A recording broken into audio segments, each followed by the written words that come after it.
à caractère esthétique, mais c'est ce qu'il m'a dit par là, je ne sais pas, au niveau de son discours, à savoir que la littérature, c'est ce discours qui interroge le monde cette fois-ci, mais tout simplement dans son comment dire, dans son comment écrire. Vous voyez donc que chaque fois qu'il va falloir définir la littérature, M. Ba va changer et trouver donc à ceci. C'est-à-dire que chaque fois que vous devez lire un livre littéraire, vous devez vous dire que chaque ouvrage de l'esprit porte en lui-même l'image de son propre lecteur. Et c'est à cause de cela qu'il va définir, qu'il va moduler ce discours et trouver donc selon les circonstances, mais également selon les différents conférenciers. Comme nous avons cette fois-ci également des philosophes au niveau du plateau, pour définir maintenant, M. Ba a défini la littérature pour les élèves que vous êtes, il a défini la littérature également pour les professionnels de la littérature que nous sommes, mais si nous devions définir la littérature pour les professeurs de philosophie qui sont avec nous, qu'est-ce qu'il va falloir dire? Nous allons tout simplement essayer de faire ce que Prométhée avait fait avec les dieux. Prométhée avait subtilisé, il avait volé un petit peu aux dieux et pour servir les humains. Donc nous allons voler également les concepts des professeurs de philosophie pour leur définir et leur dire ce que nous entendons par la philosophie. Et nous le dirons, chers philosophes, on parle de littérature chaque fois qu'à travers le logos, on a vu cette fois-ci à manier intimement l'anthropos au cosmos. Et il faut entendre par anthropos l'homme et la culture, il faut entendre également cette fois-ci par cosmos le monde et cette fois-ci l'univers, et il faut entendre par le logos le discours bien le traité littéraire. Je vous remercie de votre attention.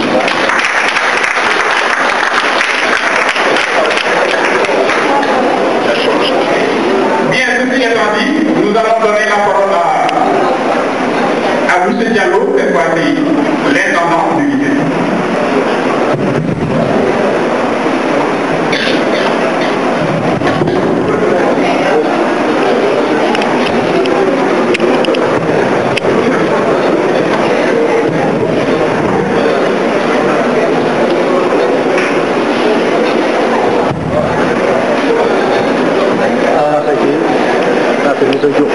Amis d'élèves et de savoir, je reviens encore prendre la parole cette fois-ci. Je vais jeter ma casquette de directeur pour prendre la parole en ma qualité de professeur de français qui a pris sa retraite pédagogique. Vous savez, j'ai follement envie de chanter ces brillants professeurs. J'ai chanté dans des dits directs de leur nom, Mitterrand comme des sables au soleil, comme disait le postulat Senghor. M. Ba, encore une fois, merci pour la constitution, le brio et la clarté avec laquelle vous avez entretenu à propos de la notion de littérature. La littérature, de manière générale, définie comme étant l'ensemble des productions orales ou écrites, est une définition qui me paraît en fait plus ou moins rigide pour cerner les tenants et les aboutissants de la notion de littérature. Le conférencier M. Ba, parlant de littérature, a parlé de l'écrivain. L'écrivain, c'est qui? L'écrivain, c'est l'entrepreneur qui a en face de lui un mur fissuré. Que faut-il faire? Eh bien, l'entrepreneur a la charge de reconstruire ces fissures pour éviter que l'immeuble s'écroule. C'est donc dire que les mots sont des pistolets chargés. Et M. Ba a emprunté ce pistolet chargé pour tirer non pas pour le ferait un enfant dans le seul désir d'entendre des détonations, mais il l'a fait pour tirer sur une cible, la cible de qui c'est le fait. Pourquoi donc l'écrivain, comme il l'a si bien dit tantôt, se semble-t-il de dénoncer? Est-ce qu'en démontrant l'homme aux hommes de la beauté dire que l'écrivain méchant? Non. L'on dénonce l'homme aux hommes tout simplement pour améliorer l'homme. Pour aider l'homme à quitter, n'est-ce pas, le stade des animalités dans lequel il se trouve pourtant, n'est-ce pas, vers une vie qui est meilleure. Alors, c'est donc dire tout simplement que dans la littérature, l'écrivain, comme le laisse entendre Victor Hugo, des fois est amené à se prononcer de manière responsable dans les réalités de son temps. Il devient ainsi l'écho sonore de son temps.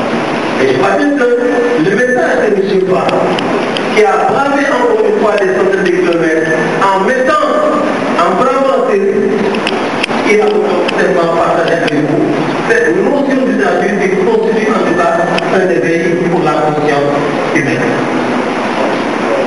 Vous savez, je me prie de temps en temps de revenir en arrière sur les récitations que j'avais apprises à l'école élémentaire. Je prends Jean de La Fontaine. M. Valdemar ensemble, que nous fouillons, que nous pêchons, que nous creusons, que nous laissons nulle part pour la main de Barre et de Barre. Michel Barre emprunte la barque de Victor Hugo et nous demande, n'est-ce pas, d'avoir la conduite du Seigneur qui est condamné d'aller et de revenir. Pourquoi? Pour simplement permettre à ce que la moisson puisse connaître, n'est-ce pas, une germination.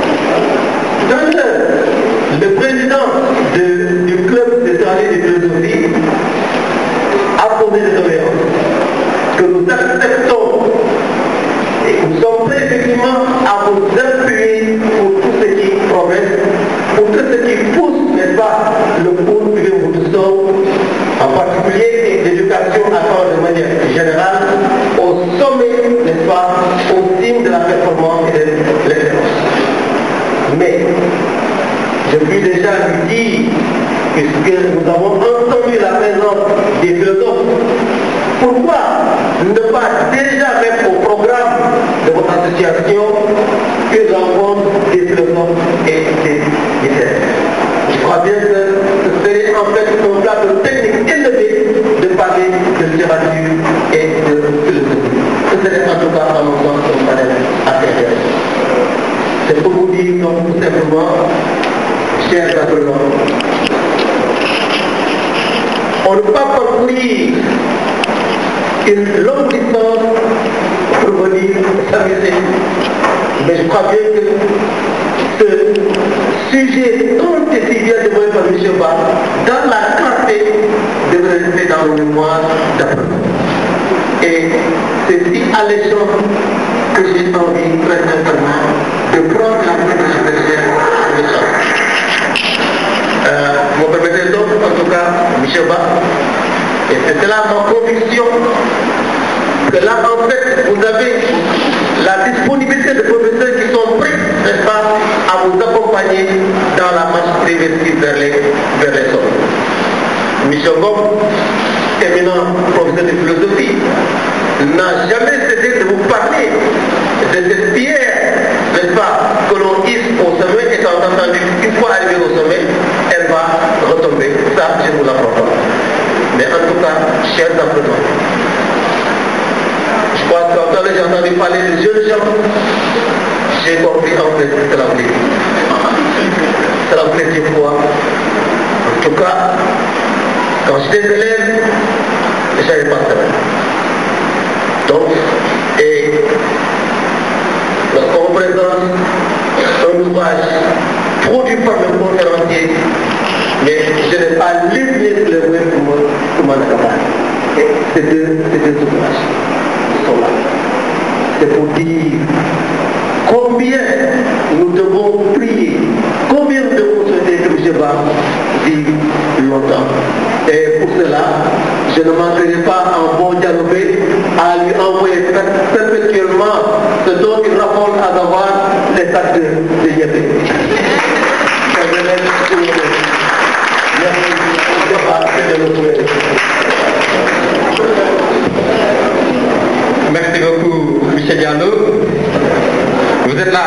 professeur de français, mais aussi en tant que directeur des études, mais aussi d'autant plus en tant que représentant du directeur de Moudou, M. Bassama. Donc on va passer la parole à cette fois-ci très jeune gens. Avant de la passer à M. Sen, qui est professeur de français au niveau du lycée. Enfin, on va passer la parole à mon ami et collègue Coli. Je ne l'ai pas présenté, c'est un éminent professeur au niveau du lycée Badiodio. Je ne l'ai pas présenté parce que c'est un lapsus. Mais entre nous, on se connaît. C'est très symbolique. Michel Diallo, vous avez la parole. Merci. L'angoisse perd le cœur. Monsieur Barr, j'aurais voulu mixer encore très longtemps vos propos. Ces mots de lumière qui sont ancrés au plus profond de notre être, désormais inscrits comme au firmament de l'amitié qui nous unit. Mais il est urgent de parler et je dois parler. Incident. Après que M. Ba ait pris la parole, j'ai vu ce que les mots appellent la vision de l'inouï. J'ai vu des mots se lever et se suicider devant nous. J'ai vu les mots professeurs et élèves ensemble, la main dans la main, se suicider ensemble. Pourquoi? Parce que lorsqu'il a fini son discours, je me suis rendu compte à travers mes regards qu'il n'y avait plus d'élèves dans la salle, qu'il n'y avait plus de professeurs dans la salle et qu'il n'y avait que les amoureux de la littérature, de véritables danseurs de l'esprit. Chers élèves, à ce propos, celui que j'ai convoqué à l'ensemble de mon propos, c'est Jean-Paul Sartre. La littérature, c'est un discours qui unit. Et c'est un discours qui est une alchimie pouvant faire la synthèse des émotions. Raison pour laquelle, si vous lisez les mots de Jean-Paul Sartre, qui est le titre d'un de ses romans, un roman autobiographique, ce roman se termine par ces mots célèbres. Et si je range l'impossible salut au magasin des accessoires, que reste-t-il? Sartre répond: un homme fait de tous les hommes qui les vaut tous et que vaut n'importe qui. Chers élèves, M. Barr a défini la littérature largement et il a largement répondu à votre question. Je me dis qu'il en a fait la musique, à nous maintenant de la danser, cette musique. En quoi faisant, en résistant simplement certains concepts, si j'avais, moi, à définir la littérature, je dirais simplement ceci. La littérature voit son essence dans le style, dans l'existence d'un style. Pourquoi? Parce que l'écrivain est avant tout un artiste. Et en tant que tel, la littérature, comme la poésie, peut être définie comme des arts, un art du langage. De la même façon que le peintre a ses mots, de la même façon que le peintre a ses couleurs, il a ses formes, de la même façon que le musicien utilise les notes et les gammes, de cette même façon, l'écrivain n'a que des mots pour nous proposer le beau, c'est-à-dire l'art. Voilà pourquoi Emmanuel Kant, philosophe allemand, a défini le beau en rejoignant un peu des concepts baudelairiens. Mais c'est une anachronie quand on sait que Kant a précédé Baudelaire. Les Lumières, c'était le XVIIIe siècle. Et lorsque Charles Baudelaire, dans les fleurs du mal, utilise cet oxymore, les fleurs du mal, il a voulu simplement signifier que l'écrivain, le poète, il pouvait à partir d'un concept qu'on considère comme négatif, c'est-à-dire le mal, il pouvait utiliser le mal pour créer le beau. Donc les fleurs du mal, c'est une oxymore, ça signifie simplement réussir à faire ce que qu'on appelle l'alchimie du verbe, tirer le beau de ce qui est laid. Et si vous visitez les fleurs du mal, justement, vous y verrez un poème intitulé Une charogne. Mais qu'est-ce donc que la charogne? La charogne, c'est un cadavre en forme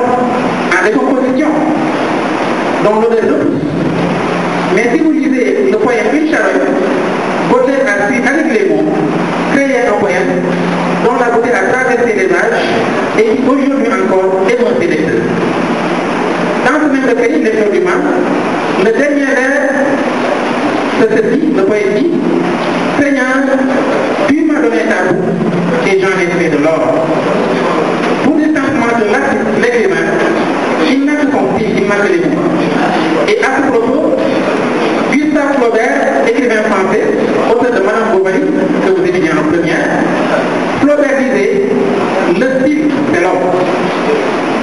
Voilà la raison pour laquelle, si nous voulons retenir une définition durable de la littérature, je dirais simplement que la littérature, c'est un art du langage, de la même façon qu'on dit que la poésie est un art du langage, seulement la distinction est très ténue, à savoir qu'au niveau de la poésie, le style est célébré comme une autocélébration narcissique du langage. Si le style existe dans toute littérature, on peut dire que l'essence de la poésie, c'est le beau style. Je vous remercie.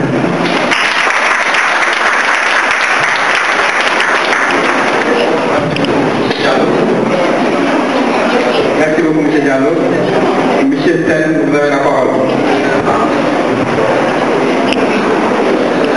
Bonsoir tout le monde. Je commencerai tout d'abord par remercier notre conférencier. Et avant même ce remerciement, je voudrais commencer par saluer l'initiative. Je voudrais d'abord saluer l'initiative donc du club. Parce que actuellement, si l'intelligentsia africaine actuellement est confrontée à des difficultés, c'est parce que ces moments sont rares. Des moments où les personnes peuvent échanger relevant des questions d'ordre littéraire ou des questions d'ordre social. Ces moments-là sont en voie de disparition. C'est la raison pour laquelle il faut saluer cette initiative d'abord et essayer donc d'encourager les acteurs pour qu'ils puissent organiser d'autres initiatives dans l'avenir. Ensuite, je m'en vais remercier donc le conférencier. Et actuellement, je reconnais que je n'ai pas à ajouter donc quelque chose par rapport à sa définition relevant de la littérature. Et il me serait très difficile de dire quelque chose à l'issue donc de la brillante prestation donc de M. Ba. Parce qu'il nous a donné beaucoup par rapport donc à la littérature. Il nous a donné donc l'ensemble des éléments permettant à tout un chacun d'élaborer personnellement donc une définition par rapport à la littérature. Et je m'en vais tout simplement vous dire que cette initiative est sans doute une difficulté. C'est sans doute une difficulté parce qu'il est difficile donc de définir la littérature, dégager une définition par rapport à la littérature, puisque la littérature est un univers. La littérature est un univers.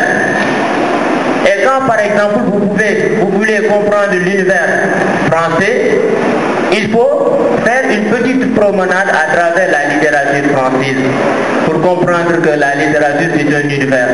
Pour comprendre l'univers africain, il faut faire une petite promenade à travers la littérature donc africaine. Cela démontre que, en d'autres termes, la littérature est difficile à définir. Mais notre conférencier nous a donné des éléments nous orientant par rapport donc à la maîtrise donc de cette notion. Et je vais tout simplement donc intervenir par rapport à l'inspiration donc des œuvres littéraires. Puisque lorsque vous comprenez l'inspiration d'un écrivain, quelqu'un qui agit par rapport à la littérature, c'est en réalité une compréhension au préalable par rapport donc à son œuvre. Donc c'est la raison pour laquelle l'inspiration est en quelque sorte relève d'une très grande importance par rapport donc au lecteur, puisque nous ne pouvons pas parler donc de littérature sans parler donc de lecteurs. Ce sont vous les lecteurs, vous les apprenants, nous tous qui formons donc les lecteurs, ceux qui doivent donner sens donc à la littérature, puisque ce sont ces lecteurs-là qui donnent sens à la littérature. Lorsqu'un artiste crée une œuvre, c'est dans l'ambition d'être éduqué, c'est dans l'ambition d'être étudié, c'est dans l'ambition d'être critiqué donc par les lecteurs. Donc lorsqu'on a la liberté donc de créer une œuvre, c'est dans l'ambition donc de donner au lecteur la liberté donc de la interpréter. Donc c'est la raison pour laquelle il faut comprendre que le lecteur a une très grande importance par rapport donc à la création littéraire. C'est la raison pour laquelle le lecteur, pour naviguer à travers l'univers de la littérature, doit comprendre l'inspiration donc des uns et des autres. Pour comprendre l'inspiration, il faut comprendre une chose, que la littérature, toute littérature a une ambition, a un objectif. On peut s'inspirer de notre propre univers, de l'univers immédiat. On peut s'inspirer de notre propre moi. On peut s'inspirer des autres. On peut s'inspirer donc de l'entourage immédiat. Donc c'est cette inspiration que tout lecteur doit essayer donc d'étudier et interpréter pour pouvoir donc interpréter l'œuvre donc de l'écrivain, l'œuvre donc du poète ou l'œuvre donc du romancier. Donc l'inspiration donc relève d'une très grande importance dans l'univers donc de la littérature. Et notre conférencier nous a donné l'ensemble des éléments permettant donc de comprendre cette inspiration-là. Que l'inspiration peut relever des problèmes sociaux, que l'inspiration peut relever des problèmes personnels, que l'inspiration peut relever donc de notre entourage immédiat. Et cela donne l'occasion donc à tout apprenant, à toute personne qui côtoie la littérature d'avoir en tête qu'un jour il pourrait donc agir par rapport donc à cet univers, participer à l'édification donc de l'ensemble des œuvres qui définissent une littérature, que ce soit une littérature africaine ou une littérature française, puisque cet apprenant doit comprendre qu'il doit lui aussi donc s'inspirer de son entourage immédiat, s'inspirer donc de son moi pour participer à l'édification de la littérature, c'est-à-dire produire une œuvre d'art. Donc lorsque vous comprenez une inspiration par rapport donc à une œuvre, sachez que vous aussi, votre compréhension doit être donc un point de départ. C'est la raison pour laquelle Sartre disait que la littérature est en quelque sorte un guide. C'est un guide. La littérature, l'écriture doit guider le lecteur, doit permettre donc au lecteur de partir de sa compréhension pour essayer donc de participer à l'explication de la littérature. Et ensuite, au-delà de l'inspiration, nous revenons sur l'objectif de la littérature. L'objectif de la littérature, c'est quoi? Notre conférencier donc l'a défini. C'est en quelque sorte l'expression donc d'un univers à travers donc des œuvres d'art qui va au-delà donc de l'expression des problèmes pour parler donc d'une expression d'une forme esthétique, d'une valeur donc esthétique. Donc au-delà de la valeur esthétique, l'œuvre d'art doit avoir donc un objectif. L'objectif, c'est cet objectif-là qui fait de la littérature donc une littérature engagée ou qui fait de la littérature une littérature participant donc à l'édification de la beauté esthétique, de cette beauté-là qui tourne autour donc des œuvres d'art. Donc c'est dire que l'inspiration ainsi que l'objectif constituent donc des éléments importants par rapport donc à la compréhension de la littérature, puisque la littérature donc dégage un environnement large qu'il est difficile donc de définir en quelques mots. Mais d'après donc les éléments qui nous ont été donc proposés, on peut avoir donc une compréhension beaucoup plus complète donc de la littérature en tant que telle. Donc je vous remercie de votre attention.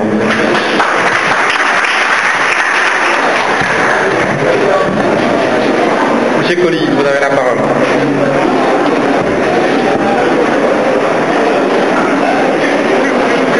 Et même pas quoi dire.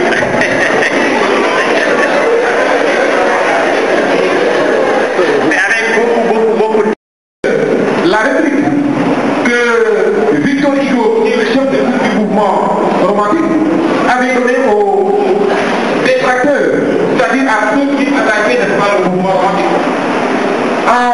disant que le romantisme n'est qu'un mouvement qui cherche à mettre en avant, n'est-ce pas, le moi de l'individu, Victor Hugo a essayé de répondre en disant que ceux qui croient que les écrivains romantiques ne font que parler d'eux-mêmes, ils se trompent lourdement et ils sont partis vraiment à côté parce que tout simplement l'écrivain romantique, même en parlant de lui, ne fait pas exprimer les émotions, les envies, les souffrances et les détresses des autres.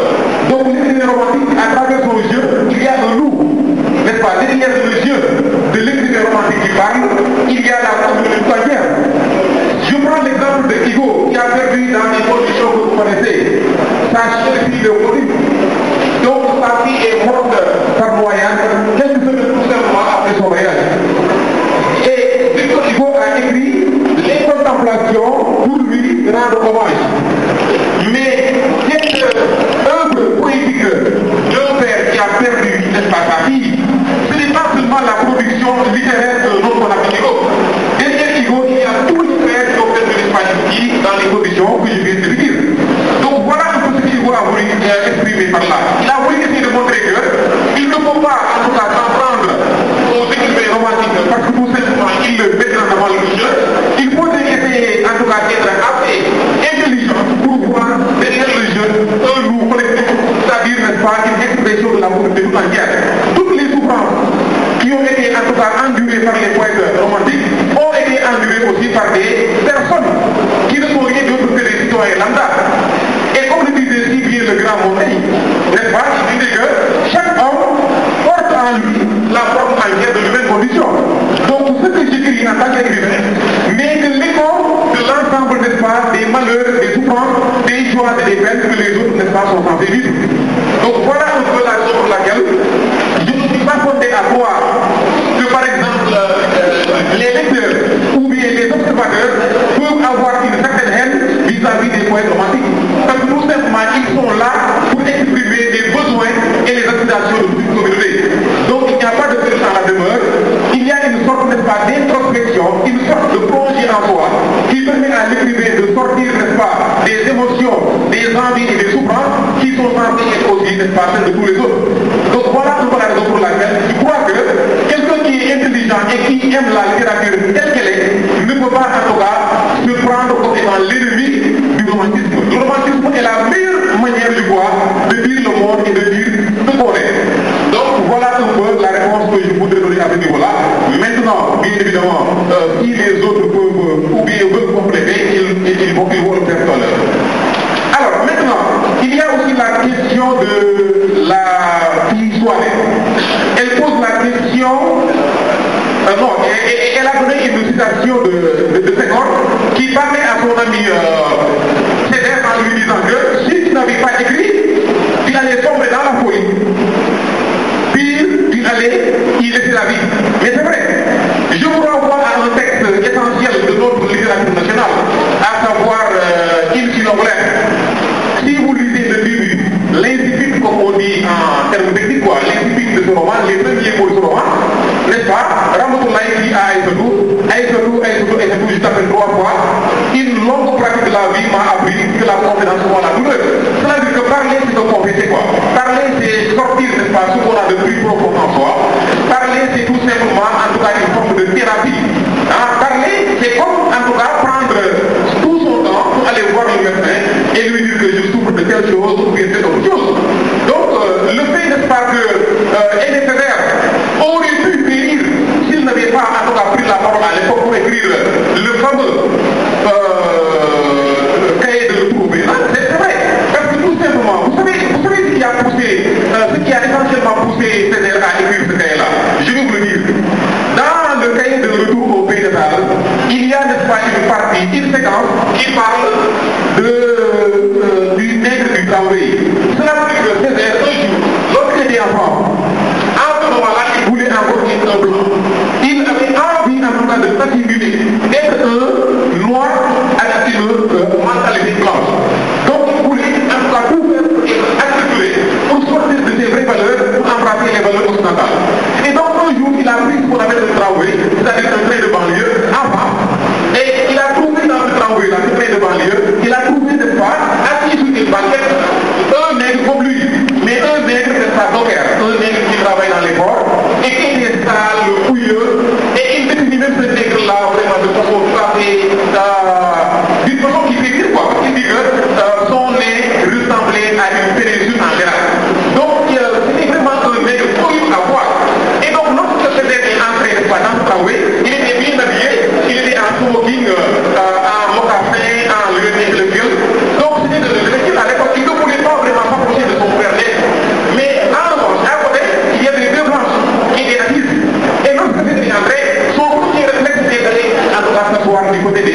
réflexion, je me dois en tout cas de faire une introspection et d'aller en tout cas dans le sens de retrouver les bonnes valeurs.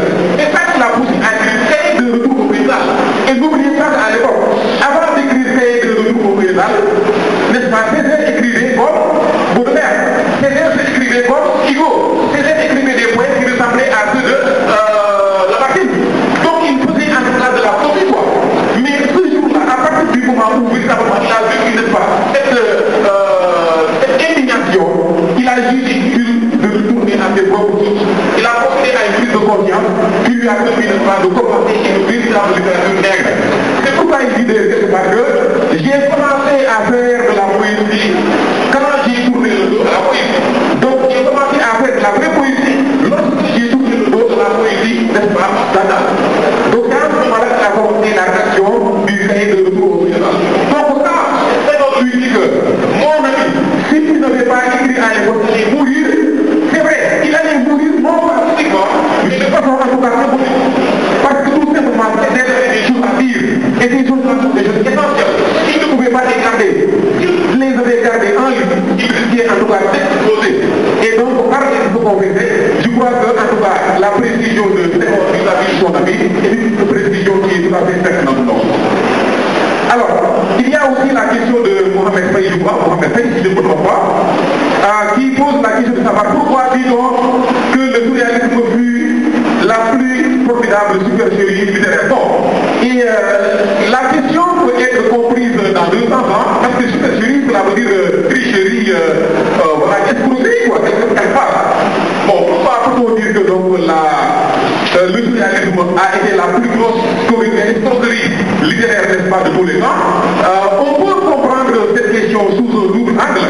On peut comprendre que celui qui a émis en tout cas cette avis-là voulait tout simplement dire que les écrivains surréalistes, n'est-ce pas, ont fait bouger de l'époque. Ils ont en tout cas créé des remous et des graveurs extraordinaires et évidemment quand on y voit de très près, tout cela n'est dû à une volonté en tout cas de se faire voir. Il ne faut pas oublier aussi qu'André Breton était à l'époque des Prestar. André Breton était quelqu'un qui allait faire son show. N'oubliez pas que c'est lui-même qui a dit un jour que mon plus grand plaisir, ce serait de sortir dans la rue et avec un pistolet à la main tirer sur la foule. Mais il est clair que si on lui avait donné cette arme-là, il ne l'aurait jamais fait.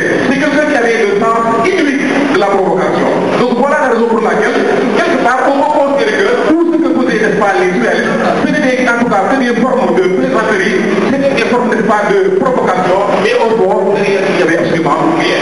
Bon, maintenant, on peut aussi comprendre que celui qui a émis cet avis-là, selon lequel le surréalisme est une grosse supercherie, bon, il faut considérer aussi que les surréalistes ont développé une littérature qui désordre, une littérature qui est complètement catapultée. Alors, c'est une littérature où il y a véritablement une volonté de montrer que la véritable création est dans le désordre et dans la vie. Donc, quand on prend en compte les surréalistes, on se rend compte qu'au cœur de cette il y a la police.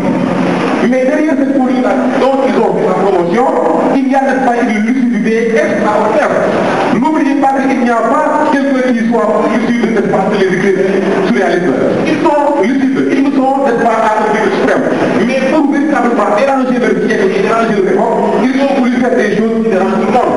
Et c'est la raison pour laquelle, n'est-ce pas, quelque part, on peut considérer qu'ils ont essayé, n'est-ce pas, de montrer quelque chose tout en croyant au fond d'eux-mêmes autre chose. Donc voilà la réponse que je voudrais donner à ce niveau-là. Maintenant, pour ce qui concerne la question de Boubacar, pourquoi les pharmaciens reprochaient, n'est-ce pas, aux romantiques d'être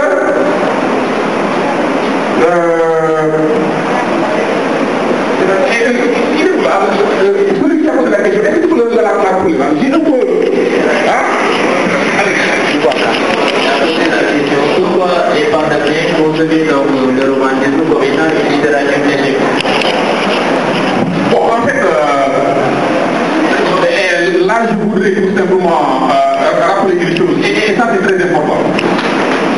Il ne faut jamais oublier que pour qu'un courant littéraire puisse se mettre en place, exister, et en tout cas durer dans le temps, il faut que ce courant-là fasse en tout cas la mort, les conditions de la mort des mouvements qui l'ont précédé.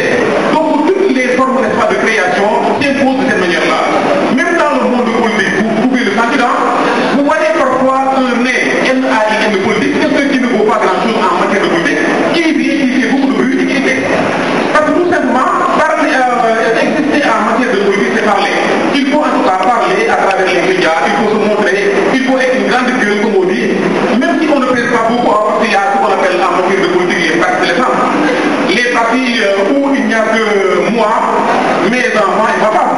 Bon, il y en a plein, hein, mais pour exister, ces gens-là ont tendance à crier, à aboyer, n'est-ce pas, mathématiques du soir. Donc c'est un peu comme ça aussi que ça se passe en littérature et en philosophie.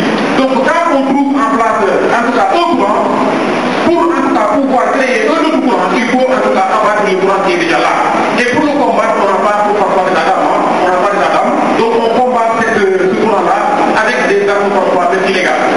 Donc voilà la raison pour laquelle les pharmaciens, lorsqu'ils ont voulu exister, ils ont attaqué, n'est-ce pas, le courant qui était le plus fort à l'époque. Le courant dominant, le courant le plus aimé, le plus adulé, le plus adoré à l'époque, c'était, n'est-ce pas, le courant romantique. Maintenant, pour pouvoir imposer la vision pharmacienne, il fallait nécessairement attaquer le front, n'est-ce pas, ce mouvement-là qu'on appelle le mouvement romantique.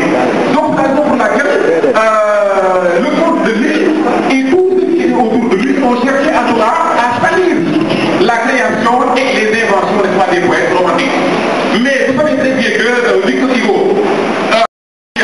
donc quand justement les pharmaciens se sont mis à attaquer de façon vraiment illégale et inopportune les romantiques, Victor Hugo, qui savait si bien répondre, a pris la parole pour dire à ses pharmaciens que l'art pour l'art c'est bien, mais l'art pour le progrès c'est encore mieux. Et cette réponse-là vraiment fut une réponse historique. Bon, dire que la littérature, n'est-ce pas, romantique est une littérature de l'échec, bon, on peut vraiment être très circonspect par rapport à cette attaque-là. Est-ce que vraiment cette attaque-là est fondée?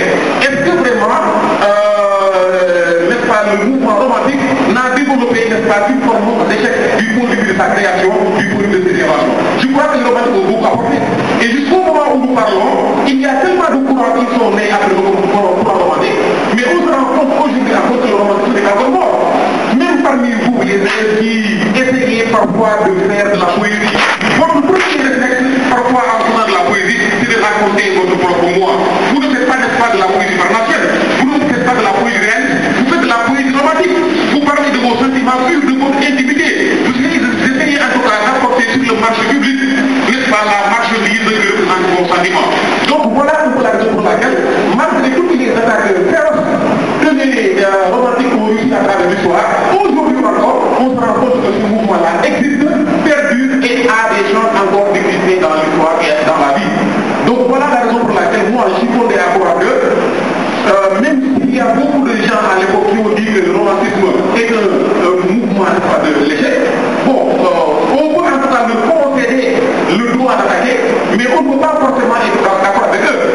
Maintenant, on peut considérer quelque part, du point de vue thématique, c'est-à-dire du point de vue de l'exploitation des termes, c'est clair que le romantisme a exploité l'échec dans ses plus larges aspects. Parce que tout simplement, quand on lit les contemplations, mais c'est une œuvre de l'échec quelque part. Pourquoi? Parce que tout simplement, Victor Hugo a dit clairement dans la postface de ce recueil-là que ces poèmes que vous trouvez dans vos recueils de poèmes, les contemplations, sont les mémoires d'une âme. Donc c'est une âme qui est complètement bousculée, déchirée, catapultée à travers le temps. Donc le poète à l'époque avait vécu tellement de souffrance, tellement de détresse.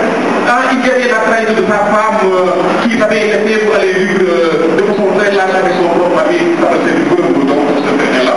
Qui est allé Saint-Beuve, vous connaissez Saint-Beuve?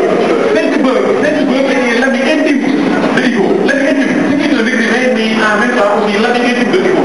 Qu'est-ce qu'il a fait? Il a volé la femme de Hugo. Et Hugo a dit, il a dit que à chaque fois que je vois cet homme-là, vraiment j'ai envie de l'évoquer. Il a dit qu'à chaque fois que je vois dans la rue, mais à chaque fois qu'on cite son nom, j'ai envie de prendre son couteau et de lui planter quoi. Parce que tout simplement il a volé sa femme. Et sa femme aussi était mort là. Elle n'a pas fait d'effort. Tout ce que c'est quoi. Donc vraiment c'est quoi. Et il y a aussi, n'est-ce pas, la mort de sa fille.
livres et dont le prénom est Julie Charles.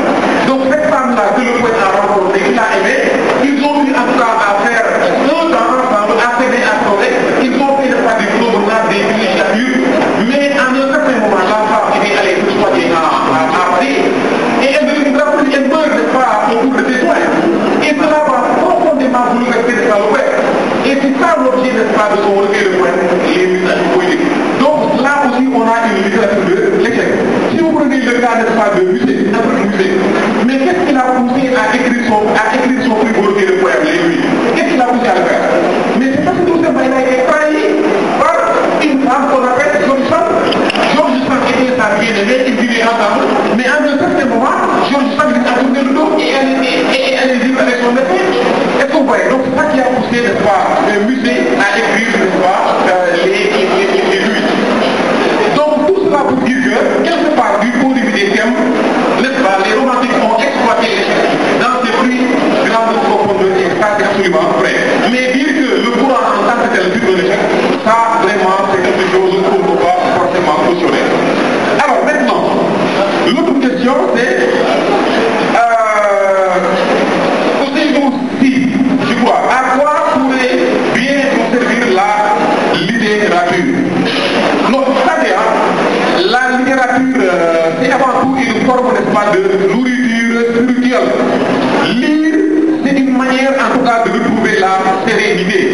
Quand on est dans la détresse, quand on est dans la souffrance, quand on est tout seul, il y a, n'est-ce pas, au moins quelqu'un qui peut nous accompagner dans notre solitude, et ça, c'est le livre. Donc, lire est une forme de nourriture.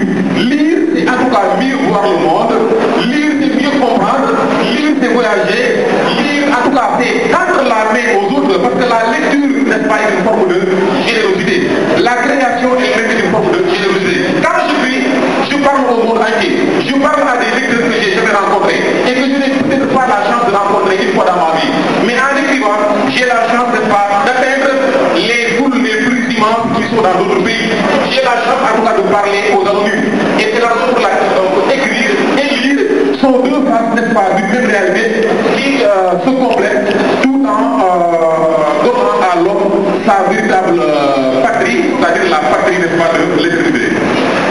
Alors, et enfin, il y a la question du dernier intervenant, je ne sais plus quel est son nom, franchement j'ai oublié, j'ai pas pris le nom, mais il demande l'aventure des écrivains de la négritude ne fut pas une entreprise littéraire, mais une passion poétique. Alors, en poétique, voilà, très bien, une passion poétique. Bien. Alors, il faut dire que la négritude dans sa globalité, c'est d'abord une idéologie. C'est un mouvement, n'est-ce pas, mental, intellectuel, qui tirait son sens, n'est-ce pas, de la situation dans laquelle le noir se trouvait à l'époque. N'oubliez pas que les nègres à l'époque à Paris avaient senti véritablement, s'étaient sentis offensés par la colonisation, par cette perspective d'aspiration et par tout ce que faisait le blanc pour en tout cas mieux noyer le noir. Donc ces nègres-là avaient la volonté de montrer aux blancs que l'homme nègre ne méritait pas le sort que vous voulez lui réserver. Donc en réagissant de cette manière-là et en créant le mouvement de la lecture, les poètes de la lecture ont voulu en tout cas montrer que leur responsabilité reposait sur une volonté, n'est-ce pas, de faire front au blanc et de lui montrer que cette situation ne peut pas durer. Donc quelque part, on ne peut pas forcément dire que l'entreprise littéraire, c'est d'abord une entreprise politique. Pourquoi? Parce que tout simplement, c'est une entreprise qui concerne la cité. Hein? La cité des hommes noirs. La cité des hommes noirs qui était infestée, envahie par, n'est-ce pas, des vautours, ce que des gens appellent les vautours. Donc cette cité-là, il fallait la rebâtir, il fallait lui donner, n'est-ce pas, une forme nouvelle. Et ça, c'était la responsabilité, n'est-ce pas, des écrivains. C'est la raison pour laquelle, quand on dit que la négritude ne fut pas forcément une entreprise, n'est-ce pas, littéraire, mais une entreprise politique, c'est une manière, n'est-ce pas, de montrer que derrière ce qu'on appelle, n'est-ce pas, la création littéraire de ces poètes-là, il y a, n'est-ce pas, un soubassement politique fondamental qui consiste tout simplement à rebâtir la cité nègre, à redonner à l'homme noir, n'est-ce pas, sécurité, avec sa dignité. Donc voilà un peu les réponses que je voudrais apporter à ces questions. Maintenant, si les collègues peuvent compléter, je vais essayer de le donner la parole.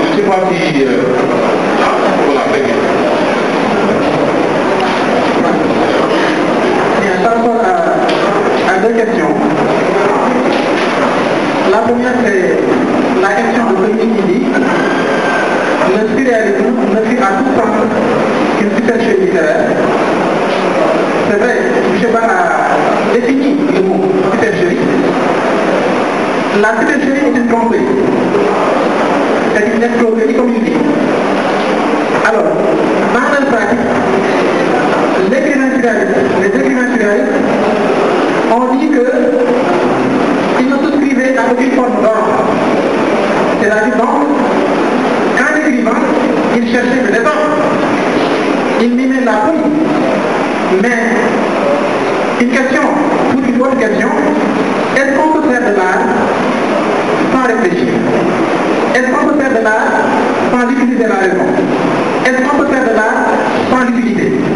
À ces trois questions, la réponse est évidente, non. On ne peut produire aucune œuvre littéraire au monde, on ne peut pas créer le beau à partir de la folie. Ce que cela veut dire, c'est que le désordre se situe à un autre niveau, c'est un effet d'écriture, mais ce n'est pas la réalité de la personne qui écrit. La personne qui écrit, elle n'est pas folle, mais elle fait le fou. Le fou et celui qui fait le fou ne sont pas comparables. Le fou, c'est un malade. Celui qui fait le fou, il est lucide, mais il se met en jeu, il se met en scène et il mime la folie qui n'est pas fou. Donc, raison pour laquelle, si on propose de désordre, alors que au plus profond de même, selon la lucidité et la sensibilité, on peut dire que le surréalisme en tant qu'entreprise de l'explication du langage et de l'art, c'est une supercherie, c'est une tromperie pour les lecteurs. Voilà la réponse à la première question. Une précision pour la question sur le romantisme. M. Ba a vraiment bien répondu à la question. Mais l'élève qui pose la question, on peut le renvoyer simplement à la préface des contemplations que Victor Hugo a intitulé Réponse à un acte d'accusation. Par rapport à la question, est-ce que le fait de dire je peut être une barrière entre l'écrivain et son lecteur, ou bien entre l'écrivain